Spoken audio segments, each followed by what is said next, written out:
transition between the first part of Colossians to the second part. Ang chapter 3 nag-isa sa pag-emphasize ng pagiging ng kahalagahan ng pagiging totoo mananampalataya bago tayo maging worthy as Christians sa ating pamumuhay sa araw-araw na pamumuhay. So, this transition where the letter goes from theological instructions sa first part at primarily at first part ay nag-cover ng mga doctrinal teachings, mga principles about faith natin sa mga paniniwala that Christians hold to be truthful and correct. So, this teaching about God and Christ is the basis of spiritual maturity that leads to a true Christian life. Hindi lang sa mga Colossians sa panahon nila, kundi pati na rin ngayon. Hanggang ngayon, relevant pa rin ang pag-usapan natin. So, in order to better understand the short verses, the short passages that we have here, para siyang napakasimple, parang pipili na tayo kung pupunta tayo sa kanan o sa kaliwa.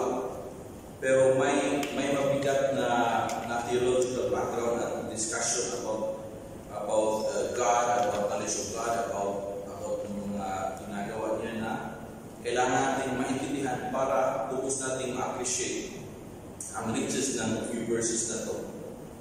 So, to better understand why Paul deemed it necessary to remind the Colossians about the things na diniscuss niya sa first part, ay tingnan po natin ang behind the scenes, parang background ng Book of Colossians, bakit ito sinulat. Kung makikita niyo sa mapa, during the third missionary journey of Apostle Paul, ay pumunta siya sa city ng Ephesus. Ang Ephesus ay nasa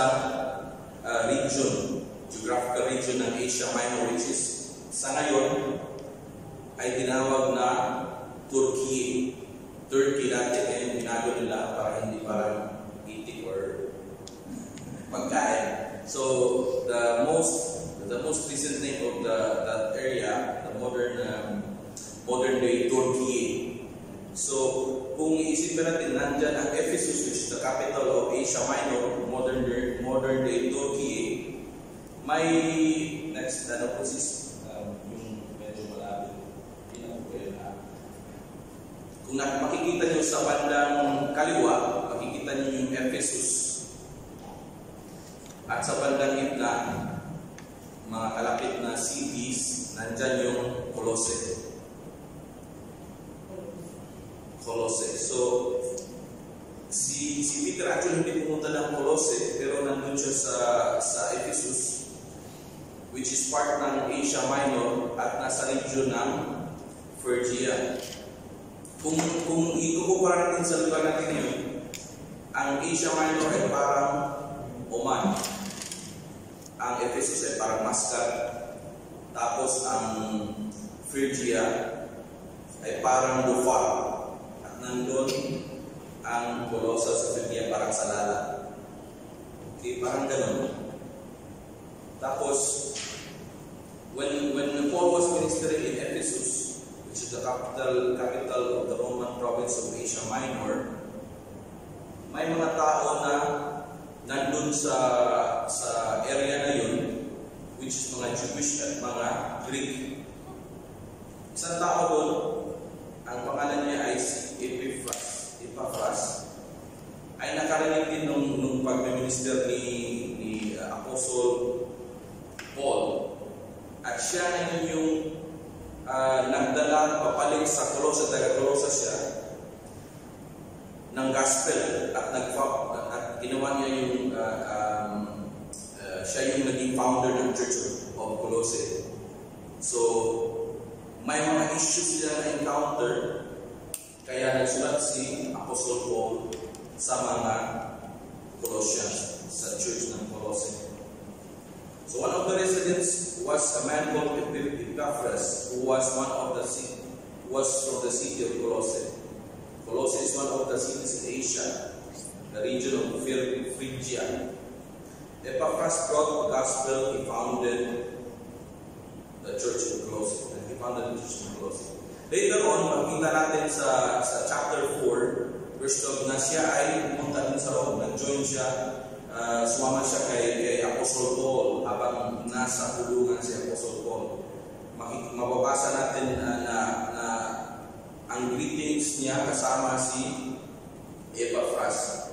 So when he went to Paul during that time, he reported about the Colossian church's vitality, faith, love, and hope. May mabinilita siya may mga sinaksi ng magandang katangian ng church ng mga Colossians. At isa pa,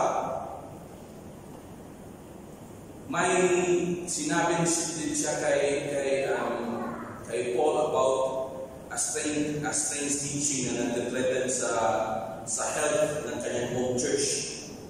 May mga bagay kasi na hindi consistent dun sa totoong turo ng Christianity, which is slowly gumagapang at nagko-contaminate sa church nila. Ang Phrygia is known for, at that time, under the Roman Empire, is known for pagan and religious practices. So, nag-worship sila ng mga false gods, may mga ritualistic practices sila, may mga false prophecies, may mga false teachings. And ang Colossian church is slowly developing an appetite or desire for something na labas pa kay Jesus Christ. Other than Jesus Christ, may mga nire-require pa na kailangan gawin for salvation, which is not correct. And it undermines or challenges or tries to weaken the gospel's declaration that the fullness of God's nature and glory dwells in Christ. Parang ginagawang hindi totoo yung pagiging Diyos, Jesus Christ. And it denies the sufficiency of Christ's work for the sinner's salvation. Parang ginagawang kulang ang ginawa ni Jesus Christ for salvation. So may mga nire-require silang observation of cycle of feasts and festivals na nasa Colossians 2:16. Therefore, do not let anyone judge you by what you eat or drink, or with regard to a religious festival, a new moon celebration, or a Sabbath day. So, existing na siya at pilit na pumapasok sa church ng Colossae. And sa Colossians 2:21-23, may mga tao din na nagpo-promote ng ascetic lifestyle na maraming abstination from food and drink. May maraming bagay na bawal kainin. Maraming restrictions, mga requirement din para masave sila. Nag-impose ng mga regulation based on human commands and teachings na hindi talaga galing sa teaching na binigay ng apostles. At these things could be false, hindi totoo at not according to the true teachings of Christ. So chapter 2 verses 21-23, sinabi, do not handle, ito yung mga command, do not taste, do not touch. These rules, which have to do with things that are all destined to perish with use, are based merely on human commands and teachings. So, gumagawa lang yung mga tama ng mga commands, teachings, mga regulations. Verse 23, such regulations indeed have the appearance of wisdom. Parang mga wise na naging wise, appear to be wise. Their self-imposed worship, their false humility, pati yung pinapakita nilang humility ay hindi totoo, and their harsh treatment of the body, yung mga hindi nila kinakain, yung treatment nila sa katawan nila, hindi kailangan kumain, iniwasan nilang kainin, but they lack any value in restraining sensual indulgence. Sensual indulgence yung mga desires ng katawan, mga senses natin na kailangan natin kumain ng marami, kailangan, kahit nagpipigil sila, hindi nawawala yung desire nila, at ang desire nila na isatisfy yung mga fleshly na mga pangangailangan ng katawan. Also, may mga tao din na they are taking pleasure, Colossians 2:18. They delight in false humility. Parang yun ang nagpapasaya sa kanila. They take pleasure in false humility. And they also worship angels. Sinabi nito sa person also goes into great detail about what they have seen. They are puffed up, they're consumed sa kanilang mga sarili with idle notions by their spiritual mind. So nanggagaling ang lahat sa spiritual mind. It means carnal, it means natural, it means worldly. So ang lahat na ito ay tinatawag idle notions, mga maling akala, hindi useless mga assumptions and beliefs. So mga kapatid, kung titignan natin yung mga sinulat natin sa mga taga-Colossian, familiar ba hanggang ngayon? Meron pa ba tayong napapansin ng mga ganito ng mga bawal kainin, mga prophecy, mga extra-biblical na mga revelation wala sa Bible? Do we still observe similar things until today? Actually, yes. Parang dumadami pa nga eh. So, that's why Paul made it a point to communicate several things that will affect how the gospel relates to the daily life of Colossians. So, kung babalikan natin yung verse natin, pilit na nilalayo ni Apostle Paul ang mindset ng mga Colossians. Binabalik niya dun sa correct way of thinking na magiging spiritual and based sa mga ginagawa sa katanihan ng Diyos, based sa kanyang mga ginawa, at based sa kanyang mga promises. So, kumbaga, they're going back to basics. That is the transformation by renewal of the mind. Ang isip ang binabago ulit. Through hearing, understanding, una, makikinig, then maintindihan, at maniniwala and believing in the gospel of Jesus Christ. So it's very important to stress din na i-emphasize na only by the work of the Spirit that the gospel is proclaimed, heard, understood, and learned. And the wisdom and understanding that is showered sa mga believers, ang Holy Spirit din ang nagsashower doon. Pag nag-believe ka na, you will be growing in knowledge of God, knowledge of who He is, knowledge of the things that He accomplished, and knowledge of the things na patuloy niyang ginagawa para sa atin hanggang ngayon. And also, you will grow in knowledge of His will. Things above. So, sa passage natin ngayon, everything is written in the Bible. What the Bible teaches to be far more important than mga concerns natin sa mundo nito. Ano mga concerns natin na worldly? Malamang trabaho, relationships, mga tao na nakasalamuhan natin. Yung mga desires natin. Minsan, nasa-stress tayo, hindi tayo nakakapili ng bagong cellphone. Lalabas na yung iPhone 16 Pro Max. Wala pa tayo pambili. May mga loan tayo, may mga binabayaran tayong bills, ang dami. Concerns of the world. So much more important things than this are the things above. Na sinasabi na dapat doon ang pagtuunan natin ng pansin. So both from the Bible, ang knowledge na ito, knowledge about God, knowledge about mga ginagawa niya, gagawin pa niya, ginagawa niya hanggang ngayon, knowledge about His will.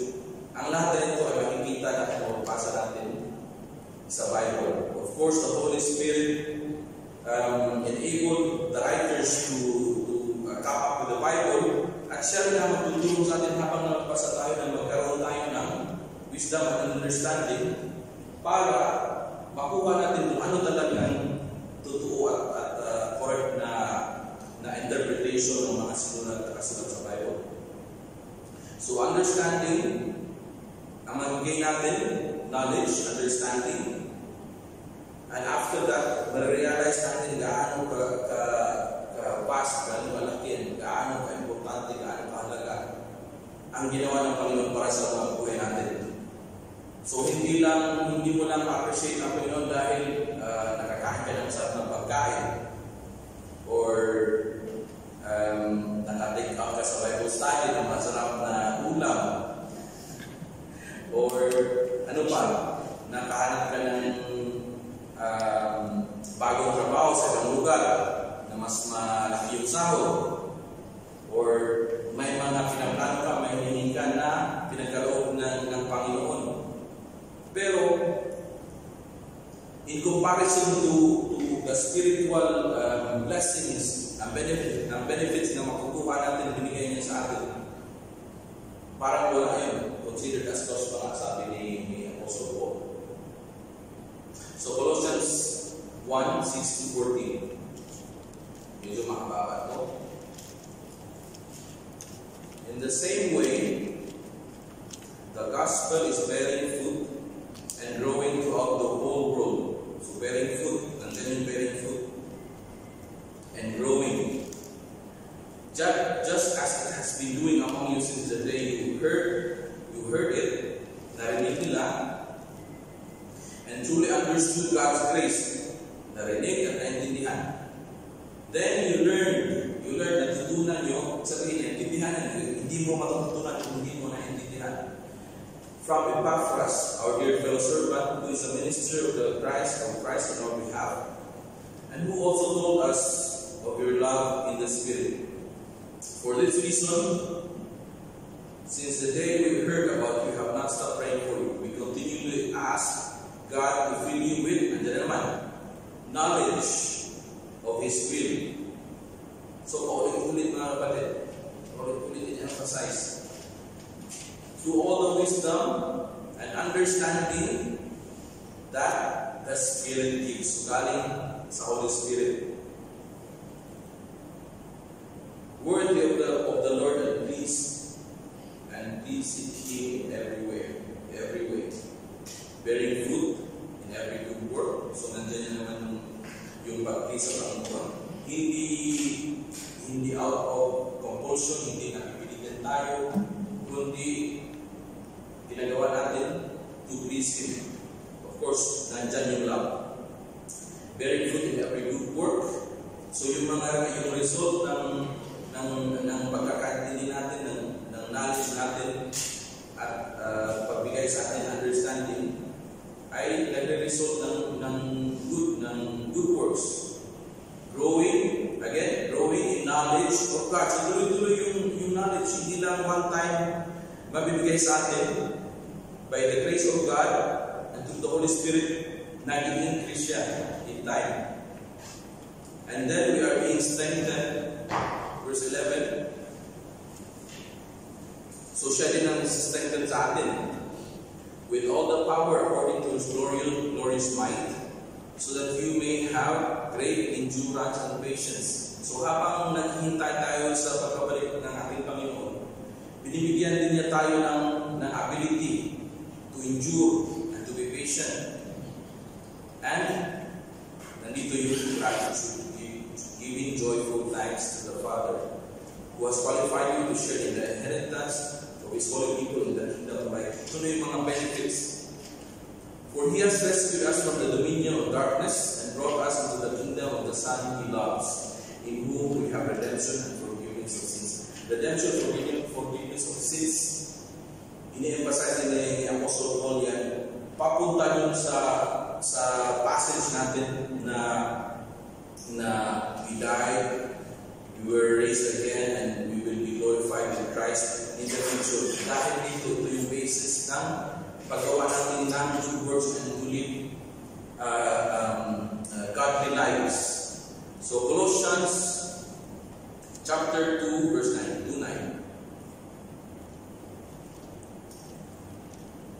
Understanding, this is about the understanding of who Christ is and what He accomplished. Paul emphasized the deity ang pagka-Diyos ni Jesus Christ and the supremacy of Christ in creation. Angat siya, supreme in creation. He is the creator. The providence, He is the one who sustains us hanggang sa pagbalik niya sa pang-araw-araw and He is the Redeemer. Supremacy of Christ in redemption. So 2:9, Colossians 2:9, deity of Christ. For in Christ all the fullness of the deity lives in bodily form, emphasizing that He is God. Colossians 1:15-20. The Son is the image of the invisible God. Colossians na ito mga kapatid, same letter. Makikita natin ang kahalagahan dahil ulit-ulit na sinasabi ni Paul. The Son is the image of the invisible God, the firstborn over creation. For in Him all things were created. So sinabi natin, in creation, things in heaven and on earth, visible and invisible, with their thrones or powers or rulers or authorities, all things have been created through Him and for Him. Jesus Christ in creation. Okay? He is before all things, and in Him all things hold together. He sustains. His providence is Christ's providence. And He is the head of the body. The church is the beginning and the firstborn from among the dead, so that everything He might have the supremacy. Supremacy of not only over creation, over everything. For God was pleased to have all His fullness dwell in Him, and through Him to reconcile Himself. This is the Redeemer part. Siya yung nag-reconcile to Himself all things, whether things on earth or things in heaven, hindi lang sa lupa, pati sa langit, making peace through His blood shed on the cross. So nandito na ulit yung gospel, in-emphasize yung gospel na ito yung gospel na dapat natin marinig, maintindihan, at may apply sa araw-araw ng buhay natin. Ito yung magiging foundation, ito yung footing. Dito tayo nakatayo. Bago tayo makapag-perform ng mga works na naka-assign sa atin. So Paul also emphasized the sufficiency of Christ for salvation. Hindi katulad ng ginagawa ng mga nag-attempt na maglagay sa alanganin ng Colossian Church. Paul is doing his best to ipalit yung pag-isip at orientation ng mga Colossians papunta sa sufficiency of Christ in salvation. So Colossians 2:8-23.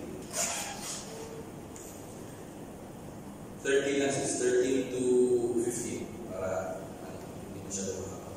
When you were dead in your sins, Colossians 2:13, and in the uncircumcision of your flesh, God made you alive with Christ.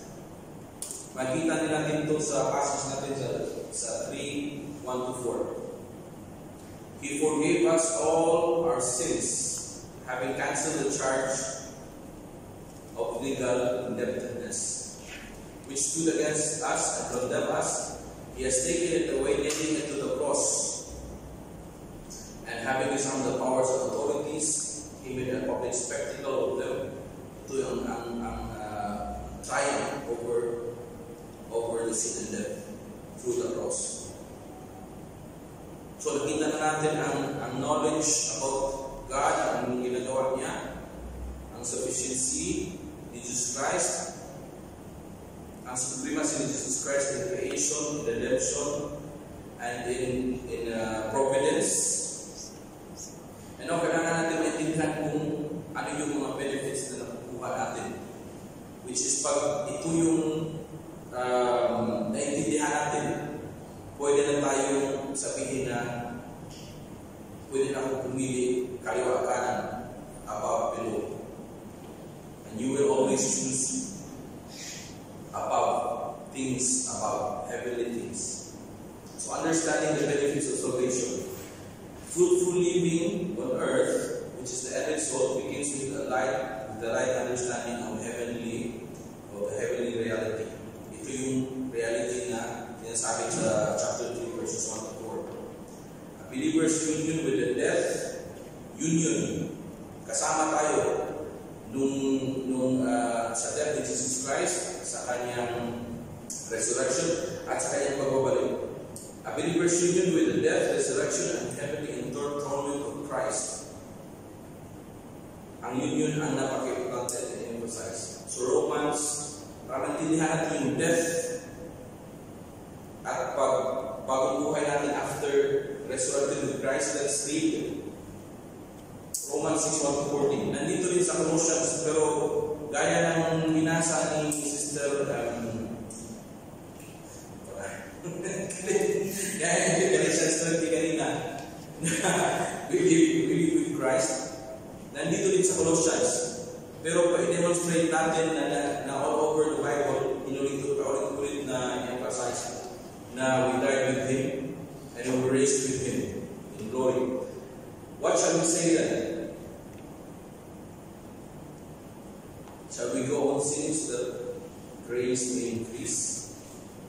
Nandito yung argument na when sin increases, grace increases even more. So, sabi dito, ano ba? Dahil lalong lumalaki yung grace, pwede ba tayo magkasala na? Sabi nyo, by no means, of course not. We are those who have died to sin.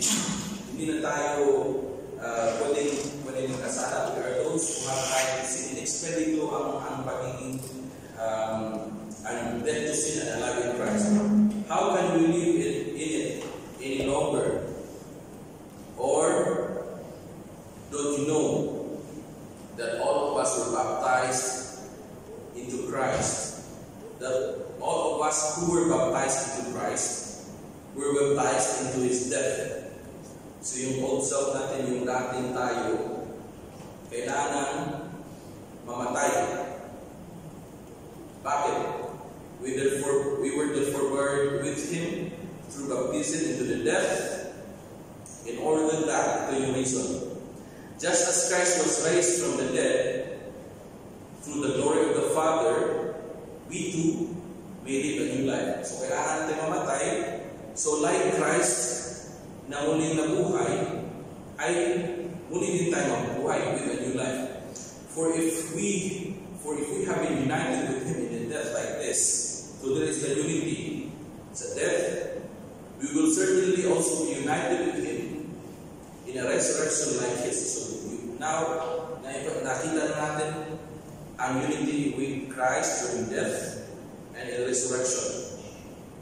For we know that our old self was crucified with Him so that the body ruled by sin might be done away with. So yung old self natin nakapako na sa cross na wala na yun. Wala na yun.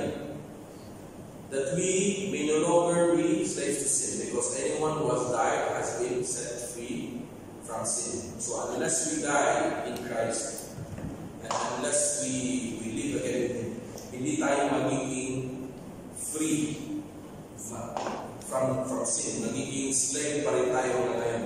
Now, if we die with Christ, we believe that we also live with Him. For we know that since Christ was raised from the dead, He cannot die again. Death no longer has mastery over Him.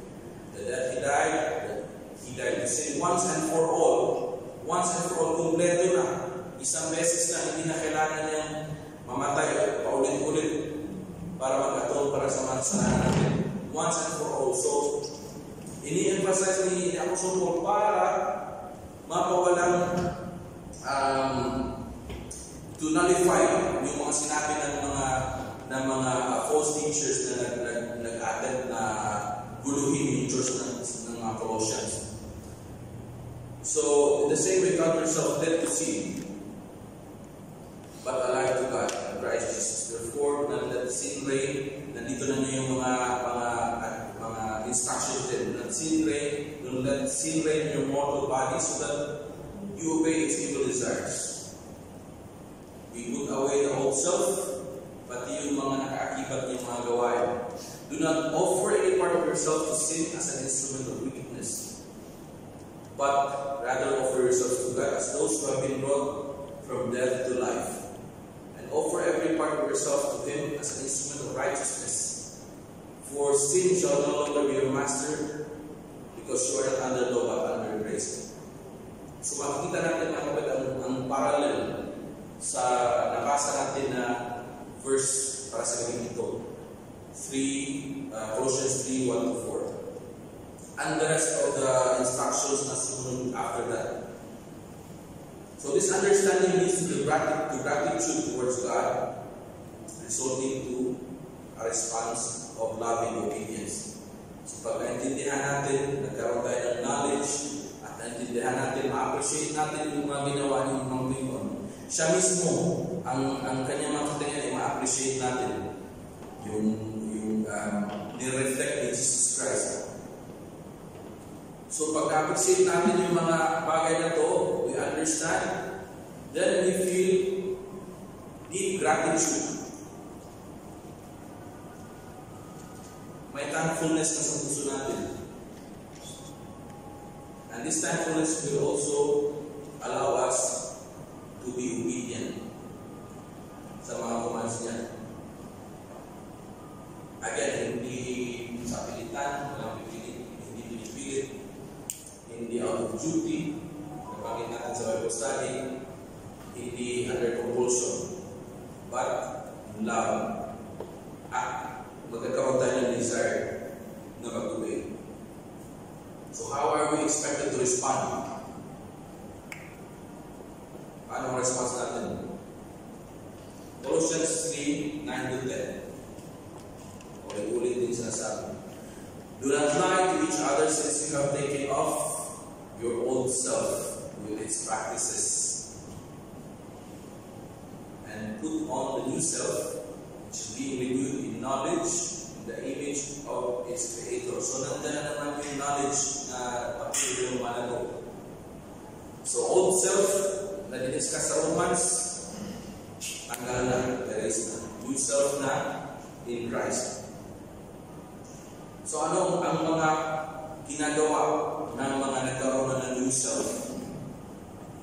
Colossians 3:12-15. We imitate Christ. Therefore, as God's chosen people, holy and dearly loved, clothe yourselves with compassion, kindness, humility, gentleness, patience, and then forgiveness. Bear with one another. Because if you consider someone, so kapag pinatawad tayo, so pinatawad din tayo. Forgive as the Lord forgive you. And most importantly, forgive. And over all these virtues, put on love. Nandiyan ang love that binds them all together in perfect unity. And lastly, 15, that's a peace. So may love and peace na magkakaroon ka pag we put on the new self. So kung dati hindi ka compassionate, nagkaroon ka ng compassion, kung sa bahay ka, magiging kind ka, you will notice a change in your life. Kung dati talagang mataas ang pride mo, ngayon humility ka na.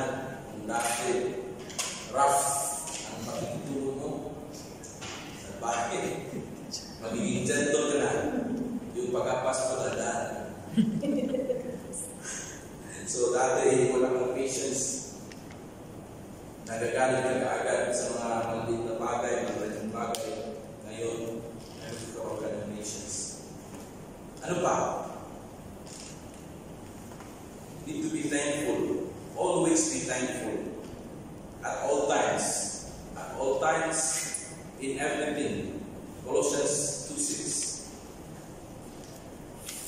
Nasa Colossians na ito lahat, mga kapatid. So then, just as you receive Christ as Lord, continue to live your lives in Him, rooted and built up in Him, strengthened in the faith as you were taught. So, may natutunan tayo about sa faith na nag-strengthen sa atin and overflowing with thankfulness. So, nasa puso natin yung pasalamat. Halimbawa, dito lang sa atin, kung may nagbigay sa iyo ng something na natuwa ka, matagal yung, example, may bagay ka yung gusto mong bilhin, matagal na, hindi mo bili-bili, either busy ka, wala pera, or hindi available, tapos may nagbigay sa iyo. Di ba, masarap din sa pakiramdam mo.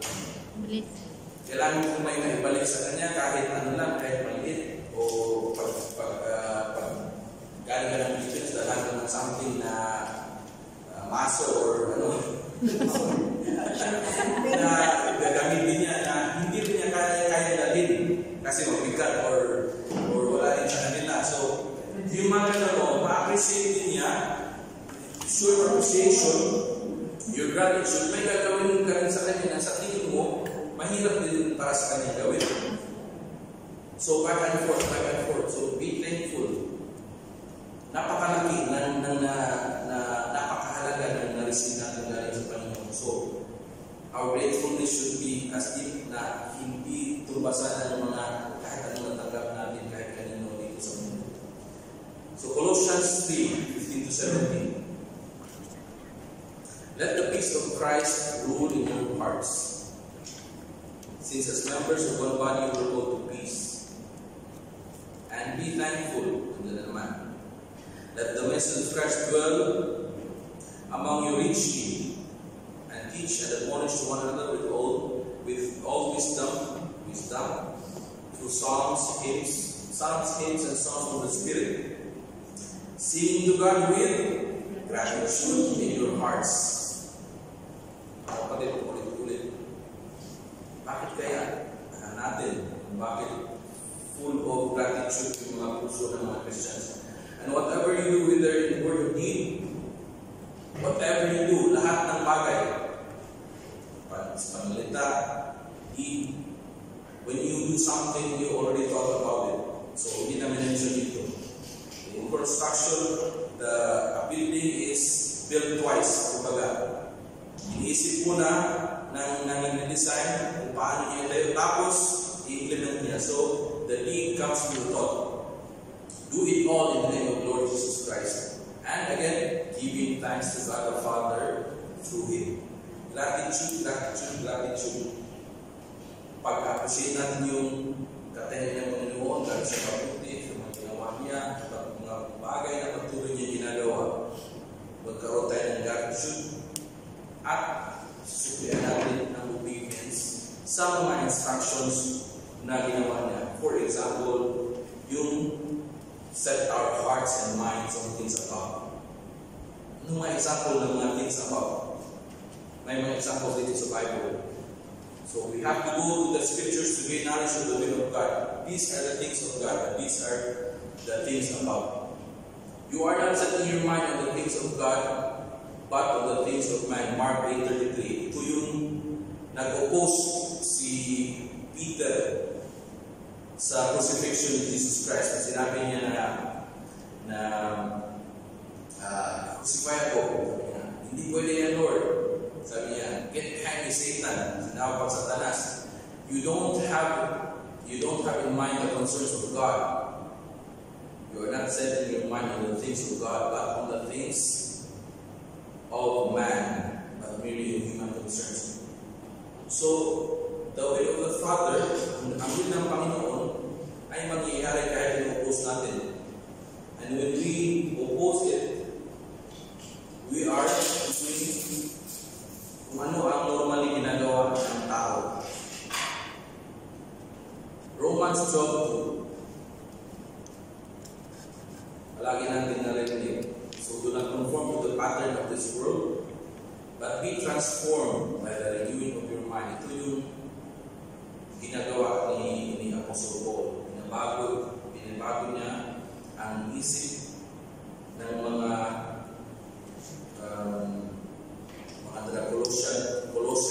Colossians para maiwanan nila yung mga maling paniniwala. Then you'll be able to test and prove what God's will is. It's good and pleasing and perfect will. Matthew 16:19-20. Do not store up yourselves treasures on earth, where moths and vermin destroy, and where thieves break in and steal. But store up for yourselves treasures in heaven. So, ang focus natin, attention natin, papunta talaga on things above, where moths and vermin do not destroy, and where thieves do not break in and steal. 1 Timothy 6:17.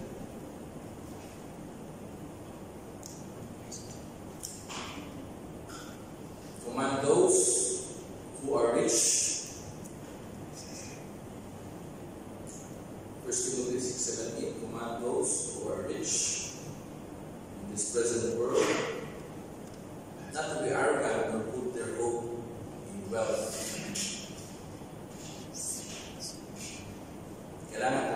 straight, hindi na.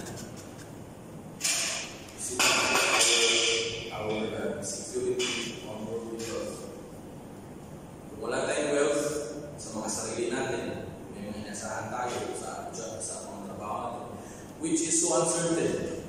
But to put their hope in God, who richly provides us with everything for our enjoyment. Yan ang mga examples ng Bible when commanding us to think about things, heavenly things. So, pag may things above, may things below it. In mentions of Colossians 3:5-8. Colossians 3:5-8. So, there are things of God, there are things of man. My heavenly, my earthly. So, my eternal, my temporary. Put to death, therefore, whatever belongs to your earthly nature, to your earthly. Kasunod niyan, yun na yung binasa natin kanina. Sexual desires, sexual immorality, impurity, lust, evil desires, and greed, which is idolatry. Because of this, the wrath of God is coming. Not only this, ang lahat ng sumusunod na mga passages after chapter 3, verses 1-4, is about how to live a holy life, how do we interact with fellow believers, instructions on household, and how do we interact with people from outside the church. So, balik na tayo sa verse natin. Chapter 3, verse 1-4. Pwede na ipakita lahat isa na, no? Kaya po ba?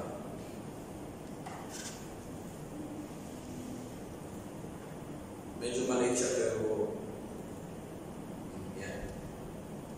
So, set your hearts on things above.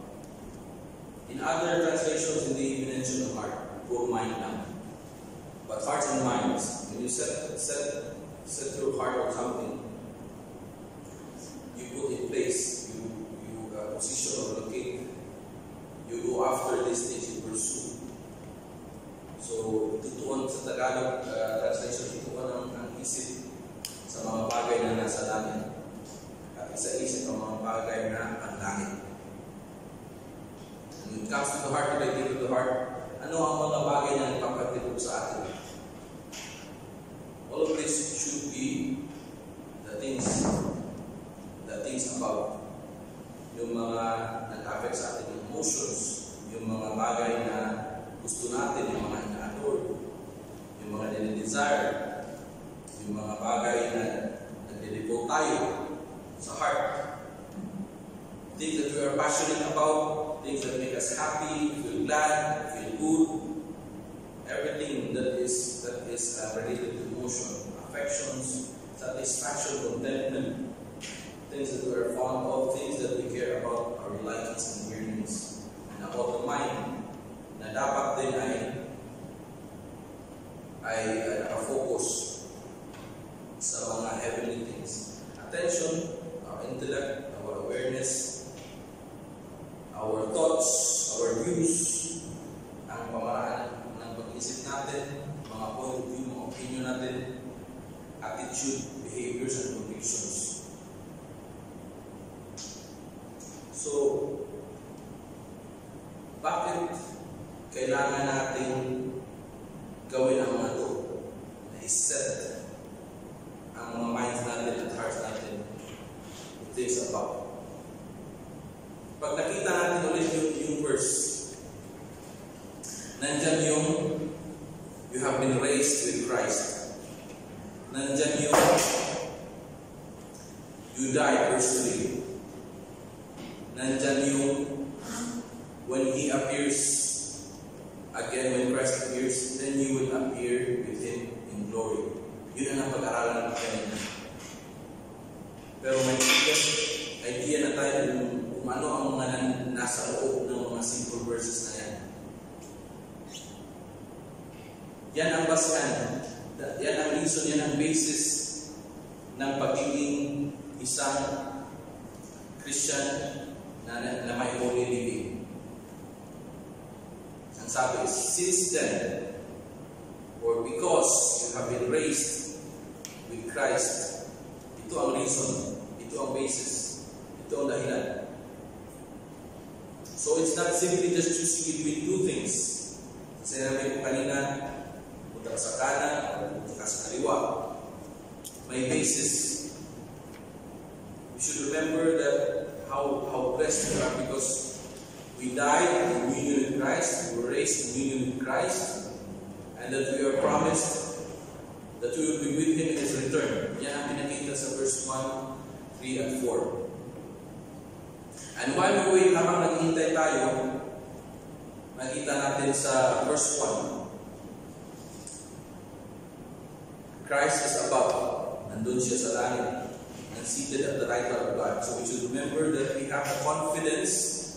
Si Christ na yan, nakita natin, na-demonstrate natin kanina ang deity niya, ang pagka-Diyos niya, yung supremacy niya, yung sufficiency niya.